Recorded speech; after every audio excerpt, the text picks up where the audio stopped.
समयको मौसमको प्रतिकूलतामा पनि भगवानको एउटा सानिध्यता प्राप्तिका लागि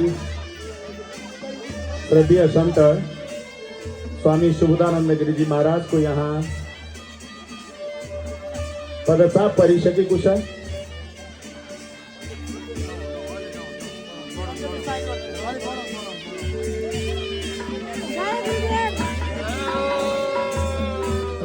नौ पटकसम्म स्वर्ण पदक प्राप्त गर्नुभएको छ। आवाल ब्रह्मचारी पनि हुनुहुन्छ।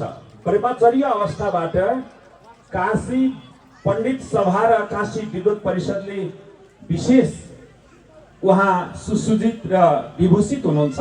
श्रद्धेय सन्त स्वामी सुबोधानन्द गिरिजी महाराजलाई एकपटक सबैले दुई हात माथि गरेर काष्ठ मण्डपको तालीले सम्मान गरिदिनु हुन म हार्दिक हार्दिक अनुरोध गर्दछु। जय होस्, कल्याण होस्।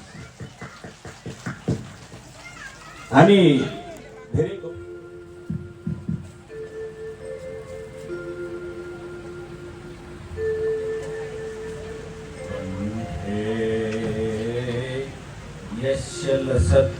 यशलसत्करालगरनं गंगाजलं मस्तके वामांगे गिरिराजराजतनया जाया भवानी सती नंदी स्कंदगणाधिराज सहिता श्री विश्वनाथ प्रभु काशी मंदिर संस्थितोखिल गुरु देयात् सदा मंगलम्।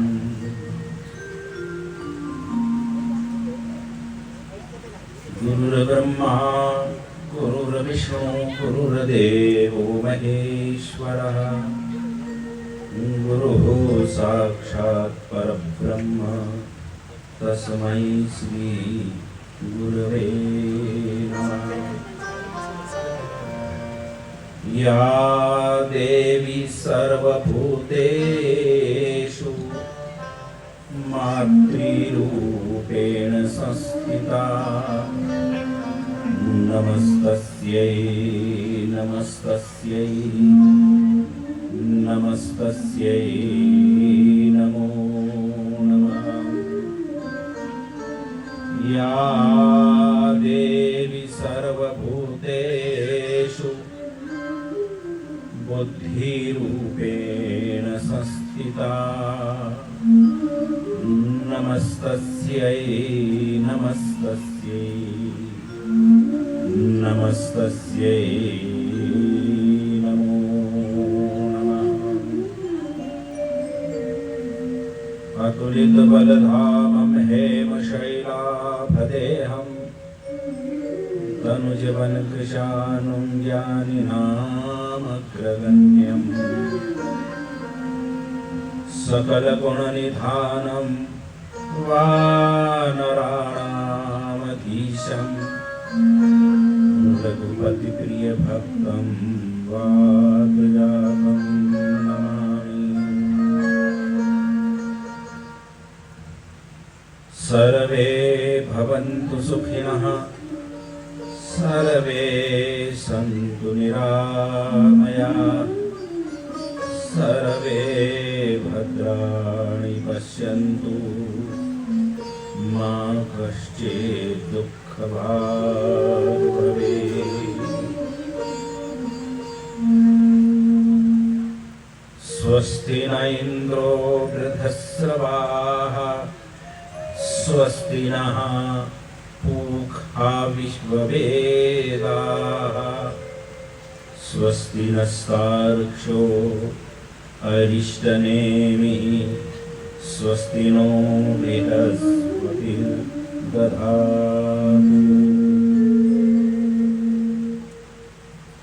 ॐ शान्तिः शान्तिः शान्तिः।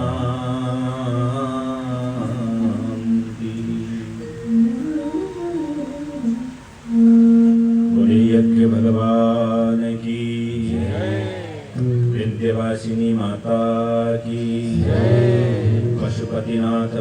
भगवान की जय। नेपारामा की जय। श्रीमद्देवी भागवत महापुराण की संत समाज की भागवताचार्य जी महाराज की संरक्षक महाराज की यज्ञाचार्य महाराज की भक्तवर भगवान की आयोजक मंडल की ओम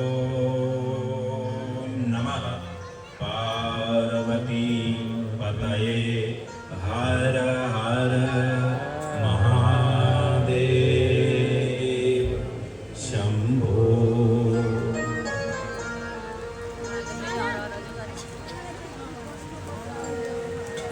दो भगवान के पावन नामों का स्मरण करेंगे, फिर आगे जैसी प्रभु की इच्छा हो।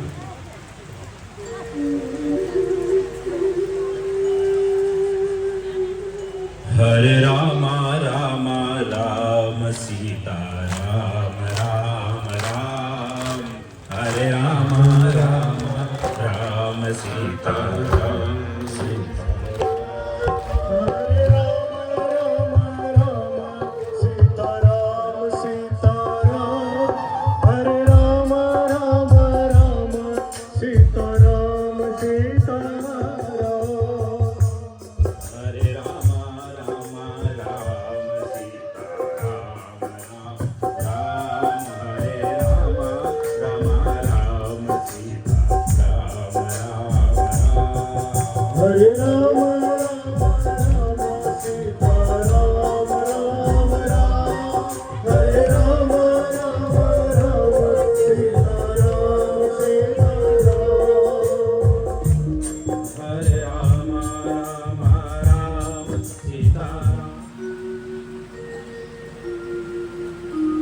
आज राष्ट्र देवता पशुपतिनाथ और काशी विश्वनाथ,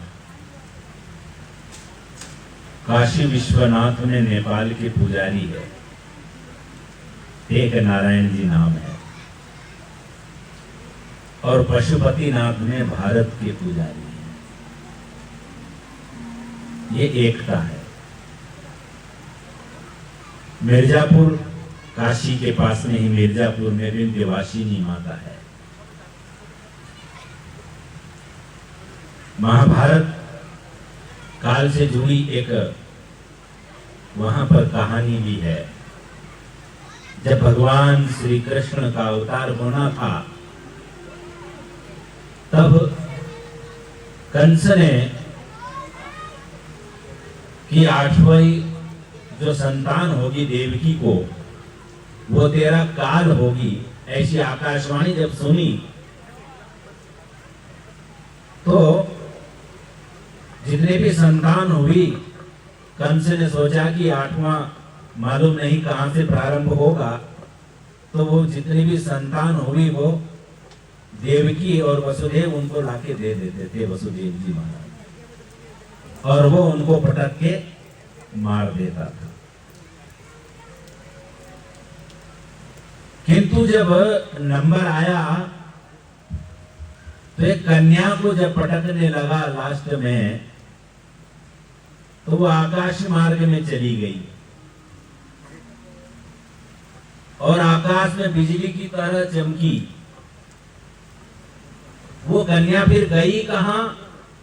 वो कन्या विंध्यवासिनी में आज भी विराजमान है। अष्टभुजा दुर्गा के नाम से वहां पर कभी विंध्यवासिनी जाएं तो वो कंस के द्वारा जैसे वो मारने लगे तो हाथ से वो छूट करके और आकाश मार्ग से चली गई थी। वो कह दिया था कि तू मुझे क्या मारेगा, तेरा मारने वाला तो गोकुल में पैदा हो गया है। तो वही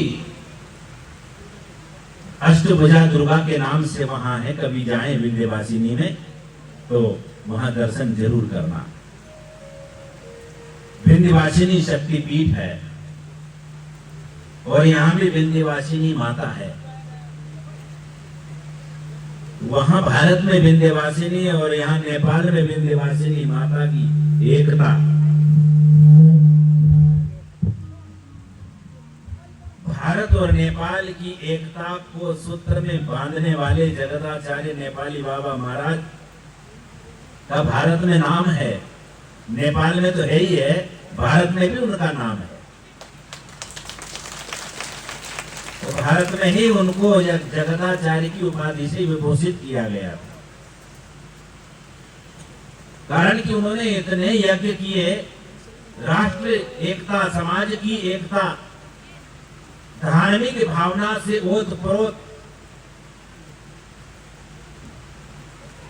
जो समाज के लोग हैं उनके अंदर धार्मिक भावना कैसे प्रकट करना, कैसे धर्म का अंकुर उनके अंदर उत्पन्न करना, जगदाचार्य महाराज जी ने खूब प्रयत्न किए और उन्होंने जगाया और धर्म के सूत्र में सबको बांध दिया। हमें से लगता कि उनका स्वर्गारोहण के बाद में यह प्रथम बड़ा कार्यक्रम है, ऐसा लगता है ना? ऐसा ही है। ऐसे कार्यक्रम होते रहेंगे तो महाराज जी भी प्रसन्न रहेंगे। यदि उनको प्रसन्न रखना है तो ऐसे आयोजन करते रहना है, और ऐसे आयोजन इस स्थान के जो संरक्षक है श्री रामचंद्र जी शर्मा जी, उनके कुशल नेतृत्व में आप लोग ये जो आयोजन का, ये विष्णु महायज्ञ और देवी भागवत का जो आयोजन आप कर रहे हैं, ये काबिले तारीफ है।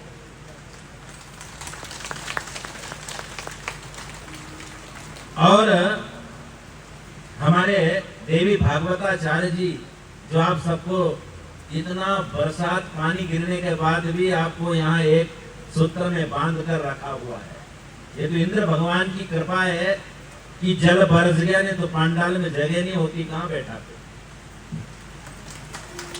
यज्ञ भी आपका पूर्ण है, इंद्र भगवान भी प्रसन्न है कि जल वर्षा हो रही। यज्ञ में वर्षा होना चाहिए, जल गिरना चाहिए, है ना? ऐसा है ना, शुभ संकेत माना जाता है। अर्थात ये यज्ञ जो हो रहा है ये राष्ट्र के लिए ये शुभ है, गौरव का विषय है। ऐसे बड़े आयोजन राष्ट्र में होना चाहिए, लोक कल्याणार्थ। हमारा भी वहां एक आयोजन चल रहा है नवरात्रि में, जो हमारे भरतराज जी पौड़ेल है, बहुत बड़े विद्वान हैं और इनसे बहुत हमारा पुरानी, ये समझो कि पुराना परिचय है, मित्रता है, पुराना परिचय बहुत है। सर्वप्रथम हमारा परिचय इनसे भैरवा में हुआ था। वहां इन्होंने बहुत बड़ा हिंदू महासभा के माध्यम से बहुत बड़ा यज्ञ किया था, बर्द गोरिया में। तो वहां जो है हम वहां गए हुए थे, कार्यक्रम में बुलाया गया था, काशी से हम गए हुए थे। उस यज्ञ का प्रारंभ तो किया था पूरी शंकराचार्य महाराज ने किया था, और समापन उसको द्वारका पीठाधीश्वर स्वामी स्वरूपानंद जी महाराज को करना था, किंतु अस्वस्थता के कारण वो पूर्णाहुति में नहीं आ सके। एक दिन पहले ही उनको बोला गया कि जो है कमेटी वालों को कि हम आ नहीं पाएंगे। तो श्री भरत जी पौड़ेल जी ने संपर्क किया, बोले आप किसी अपने शिष्य को प्रतिनिधि बनाकर भेजिए। उन्होंने कहा कि हमारा कोई शिष्य ऐसा नहीं है कि हम प्रतिनिधि बनाकर भेजें। फिर कमेटी ने संपर्क किया, जो विद्वत सभा है उनसे संपर्क किया कि कार्यक्रम का जो समापन है, जो पूर्णाहुति है, वो ज्योतिष पीठाधीश्वर शंकराचार्य के द्वारा होना है और वो आ नहीं रहे हैं। तो कार्यक्रम में यदि नहीं आएंगे तो लोगों में संदेश भी गलत जाएगा। तो आप कोई ऐसा प्रयास करें कि कोई उनका प्रतिनिधि आए। तो काशी, हम तो एक बार वहां होकर आ गए थे कार्यक्रम के बीच में। फिर विद्वत परिषद ने नजर दौड़ाई तो हमको रात में 8 बजे फोन किया, बोले स्वामी जी आपको चलना है। हमने कहा चलना है, हम तो होकर आ गए नेपाल। बोले नहीं, भेरवा में एक बार फिर चलना है, शंकराचार्य जा नहीं रहे तो उनका प्रतिनिधि बनकर आपको चलना है। हमने अब तो समय नहीं, रात की 8 बजे है। बोले 10 बजे निकलना है यहाँ से। अब रात की 8 बजे उन्होंने फोन किया, 10 बजे वहां से सब वो जो विद्वत सभा के लोग थे, पंडित सभा के लोग, वो भी हमारे साथ में गाड़ियों से गए और भैरवा में फिर गए हम। तो वहां पूर्णाहुति उसकी हुई। तो उस यज्ञ के भी, उस कार्यक्रम के भी अध्यक्ष माननीय हमारे भरत जी पौड़ेल थे। इन्होंने वहां पर बहुत सुंदर एक कहता है, वो क्या है, वो माया है। मैं और मोर तोर थे माया, ये माया है। माया के वशीभूत होकर के वो मेरा और तेरा कहता है। इसलिए इस माया, भगवान की जो माया है, इस माया को पार पाना तभी संभव है यदि हम परमात्मा के प्रति हमारी ऐसी लगन होगी, ऐसी लगन होगी, ऐसी लगन होगी कि हमें संसार कुछ दिखेगा ही नहीं। जिस प्रकार की गले में माला होती है, भूल जाता है और माला ढूंढता रहता है, मेरी माला कहाँ गई, मेरी माला कहाँ गई। जब कोई याद दिलाता है गले, आपकी माला तो आपके गले में है, तब वो अरे खुश हो जाता, अरे मेरे गले में। कोई हुई वस्तु आपको मिल गई तो कितने प्रसन्न होंगे। मिली कहाँ, आपके अंदर ही मिली, कोई बाहर नहीं। परमात्मा भी आपको कहाँ मिलेगा,